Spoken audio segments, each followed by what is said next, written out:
Alors ça c'est le sonar. Le bateau est ici et ça c'est la ligne de foie. Et tous les échos que vous voyez, c'est du poisson. On pêche à la Seine danoise et au chalut pélagique. On part pour des marées de 5 jours. Les espèces sont triées par caisse, par calibre et par espèce. Chaque caisse est pesée et à la fin de la journée, la quantité totale d'espèces pêchées est envoyée à la Commission européenne pour les quotas. Dans le métier de marin-pêcheur, il faut être très polyvalent. Il faut savoir travailler le poisson, faire la mécanique et assurer la veille à la passerelle. Pour cela, vous avez différents systèmes. Il y a le radar, la table traçante et l'AIS. Le plus important à la mer, c'est bien manger pour avoir un bon moral. Et ici, on est 7 sur ce bateau. On est plus souvent avec nos collègues qu'avec notre propre famille à terre.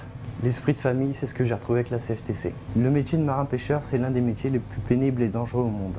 Quand il y a un nouveau bateau, on fait souvent une petite cérémonie de baptême pour protéger le bateau et l'équipage surtout. À la pêche, en plus d'être sur le pont, quand vous êtes mécanicien, il faut s'occuper des moteurs, de la mécanique, du graissage et des ballastages. Les technologies évoluant, il faut toujours savoir se remettre en question et s'adapter aux nouvelles technologies. Cela nécessite une formation constante.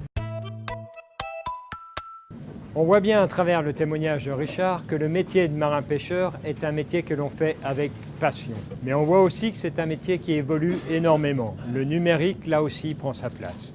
Et c'est pour ça que la CFTC milite pour que les salariés puissent se former tout au long de leur vie. La CFTC est sur la place de Boulogne depuis une trentaine d'années. Et il y a toujours une relation de confiance depuis, moi ça commence avec mon grand-père, mon père.